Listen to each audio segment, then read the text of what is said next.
Oke anak-anak, hari ini kita akan belajar materi tentang jaringan tumbuhan. Nah, jaringan tumbuhan merupakan jaringan yang tersusun atas sel-sel yang mempunyai kemampuan atau totipotensi yang berbeda dengan jaringan hewan atau manusia.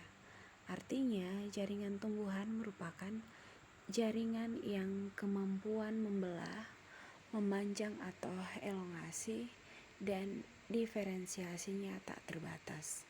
Sehingga dari kemampuannya, jaringannya organisme tumbuhan ini dapat diperbanyak dengan vegetatif, mengingat kemampuan totipotensi itu.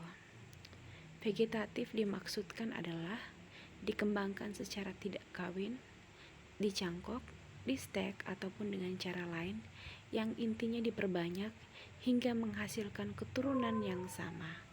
Kemampuan totipotensi yaitu kemampuan jaringan melakukan pembelahan dan mampu membentuk individu baru dengan melakukan diferensiasi dan spesialisasi. Nah, ini merupakan gambar daripada jaringan meristem apikal, meristem primer, meristem dasar prokambium, dan berkas pengangkut. Dari gambar tadi, itu misalnya pada stek batang singkong, setelah dimasukkan ke tanah, pada ujung batangnya bisa tumbuh membelah sel-selnya, dan hebatnya sel-selnya bisa menjadi berbeda atau diferensiasi dari sebelumnya menyusun sel batang karena di dalam tanah menjadi penyusun sel akar. Adanya penyusunan sel akar ini menjadikan kemampuan peranan baru atau spesialisasi menjadi bertugas sebagai akar. Tubuh tumbuhan pun terdiri dari sel-sel karena multiseluler atau memiliki banyak sel. Sel awal tumbuhan diawali oleh zigot yang merupakan hasil pertemuan sperma dan ovum yang kemudian membentuk lembaga pada biji. Lembaga ini bersifat meristematis yaitu promeristem. Jaringan tumbuhan dapat dibagi dua macam, yaitu jaringan meristem atau jaringan muda dan jaringan dewasa atau jaringan permanen. Nah, bagaimanakah ciri jaringan meristem? Nah, jaringan meristem itu yang pertama, selnya selalu membelah. Yang kedua, bentuk dan ukuran selnya selalu sama. Kemudian kaya protoplasma, dinding sel tipis, isi sel tidak mengandung kristal dan cadangan makanan. Kemudian vakuola atau rongga sel belum ada atau sangat kecil. Nah, jaringan tumbuhan itu dibagi atas jaringan yang pertama itu adalah jaringan meristem. Nah, jaringan meristem merupakan jaringan yang sel penyusunnya bersifat embrional, artinya mampu terus-menerus membelah. Nah, jaringan meristem dibagi menjadi dua macam, yaitu jaringan meristem primer dan jaringan meristem sekunder. Jaringan meristem primer itu berasal langsung dari sel-sel embrional. Contohnya meristem di ujung akar dan ujung batang yang bisa disebut meristem apikal. Meristem primer akan menyebabkan pertumbuhan primer. Jaringan yang terbentuk dari meristem primer disebut jaringan primer. Meristem sekunder itu berasal dari jaringan dewasa yang telah mengadakan diferensiasi dan berubah sifat jadi meristem. Misalnya jaringan parenkim dan kolenkim. Contohnya itu kambium dan kambium gabus. Meristem sekunder akan menyebabkan pertumbuhan sekunder. Jaringan yang terbentuk dari meristem sekunder disebut jaringan sekunder. Kambium akan menghasilkan xilem dan floem. Kambium gabus akan menghasilkan gabus. Kambium itu merupakan lapisan jaringan meristematik pada tumbuhan yang sel-selnya aktif membelah dan bertanggung jawab atas pertumbuhan sekunder tumbuhan. Kambium ditemukan pada batang dan akar. Kambium itu dibagi atas kambium vaskuler dan kambium intervaskuler. Kambium vaskuler itu terdapat di dalam berkas pengangkutan atau di antara floem dan xilem. Fungsinya itu ke arah luar membentuk floem sekunder dan ke arah dalam membentuk xilem sekunder. Kambium intervaskuler itu merupakan kambium yang terdapat di antara dua berkas pengangkutan atau di luar berkas pengangkutan. Fungsinya membentuk jari-jari empulur. Berdasarkan letaknya, jaringan meristem dibedakan menjadi 3, yaitu meristem apikal, meristem interkalar, dan meristem lateral. Meristem apikal merupakan meristem yang terdapat pada ujung akar dan pada ujung batang. Kemudian meristem interkalar atau meristem antara adalah meristem yang terletak di antara jaringan meristem primer dan jaringan dewasa. Contohnya itu tumbuhan yang memiliki meristem interkalar adalah batang rumput-rumputan. Pertumbuhan sel meristem interkalar menyebabkan pemanjangan batang lebih cepat sebelum tumbuhnya bunga. Kemudian yang ketiga itu meristem lateral atau meristem samping. Itu merupakan meristem yang menyebabkan pertumbuhan sekunder. Pertumbuhan sekunder adalah proses pertumbuhan yang menyebabkan bertambah besarnya akar dan batang tumbuhan. Meristem lateral disebut juga sebagai kambium. Kemudian yang kedua itu adalah jaringan dewasa. Itu merupakan jaringan yang terbentuk dari hasil diferensiasi dan spesialisasi dari sel-sel hasil pembelahan jaringan meristem. Ciri khas daripada jaringan dewasa yaitu telah mengalami diferensiasi, pada umumnya tidak membelah lagi. Kemudian yang ketiga membentuk permanen atau bentuk permanen, rongga sel besar, dinding sel sudah mengalami penebalan. Kemudian jaringan dewasa itu dibagi atas jaringan epidermis. Nah, jaringan epidermis merupakan jaringan yang menutupi permukaan tumbuhan.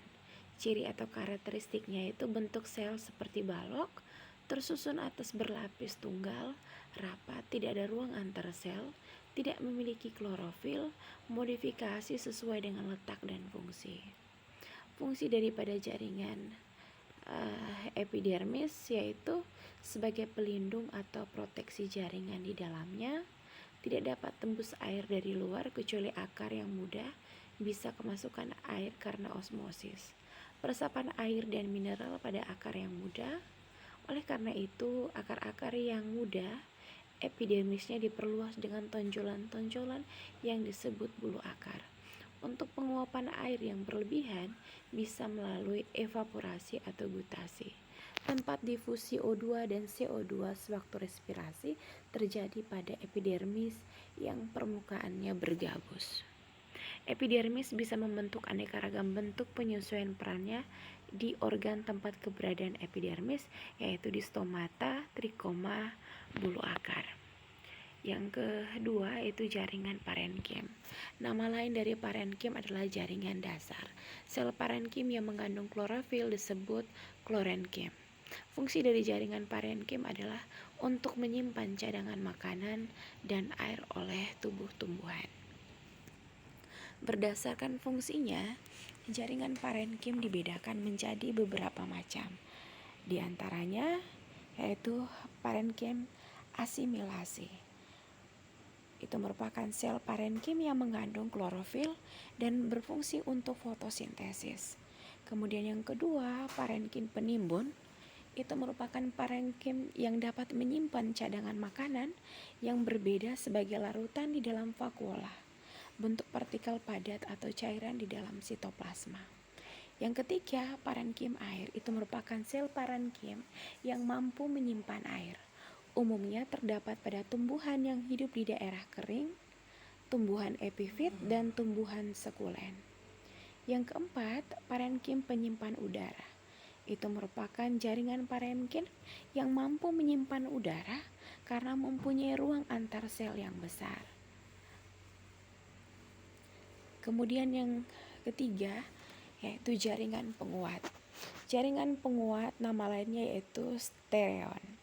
Fungsinya untuk menguatkan bagian tubuh tumbuhan yang terdiri dari kolenkim dan sklerenkim. Kolenkim, jaringan kolenkim menjadi penguat utama organ tumbuhan yang masih aktif, mengadakan pertumbuhan dan perkembangan. Kolenkim merupakan jaringan homogen yang tersusun atas sel-sel kolenkim.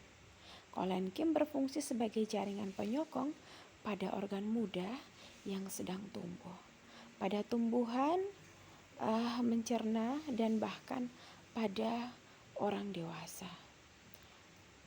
Kolenkim bersifat plastis sehingga dapat merenggang secara irreversibel atau tidak kembali ke bentuk semula dengan adanya pertumbuhan organ. Kemudian jaringan sklerenkim. Jaringan sklerenkim merupakan jaringan penunjang yang terdapat pada organ tumbuhan yang telah dewasa. Jaringan ini juga melindungi bagian-bagian lunak yang lebih dalam. Jaringan sklerenkim terdiri atas sel-sel mati. Dinding sel sklerenkim sangat tebal, kuat, dan mengandung lignin. Sklerenkim merupakan jaringan yang sangat bervariasi, namun dapat dikelompokkan menjadi dua bagian besar, yaitu serabut sklerenkim dan sklerate. Serabut sklerenkim atau sel-sel fibers. Serabut sklerenkim merupakan sel yang panjang dan sempit yang berujung runcing. Berdasarkan letaknya, serabut sklerenkim digolongkan menjadi serabut siler dan serabut ekstrafiler. Kemudian kedua itu sklerate. Sklerate merupakan sel-sel tumbuhan yang telah mati, berbentuk bulat dan berdinding keras yang tahan terhadap tekanan. Berdasarkan asal mula pembentukannya, sklerate berkembang dari sel parenkim. Sklerate dapat dijumpai dalam keadaan tunggal atau berkelompok kecil di antara sel lainnya. Kemudian jaringan pengangkut. Nah, jaringan pengangkut terdiri atas xilem dan floem. Xilem berfungsi menyalurkan air dan mineral dari akar daun. Jaringan xilem mengandung sel-sel parenkim dan serabut xilem yang fungsinya seperti pada serabut floem. Kemudian floem itu berfungsi menyalurkan zat makanan hasil fotosintesis dari daun ke seluruh bagian tumbuhan. Di antara pembuluh floem terdapat jaringan parenkim yang disebut parenkima floem. Kemudian jaringan gabus. Nah, jaringan gabus ini berfungsi sebagai pelindung menggantikan epidermis yang sudah rusak atau menebal. Dibentuk oleh kambium gabus atau flogen. Flogen akan membentuk floem keluar dan phloem ke dalam. Organ pada tumbuhan itu ada akar yang berfungsi menambatkan tumbuhan, menyimpan cadangan makanan, menyerap air dan mineral. Kemudian batang. Batang merupakan bagian tumbuhan yang berada di permukaan tanah, berasal dari batang lembaga pada embrio. Batang berfungsi sebagai tempat duduk daun, sarana lintas air, mineral, dan makanan.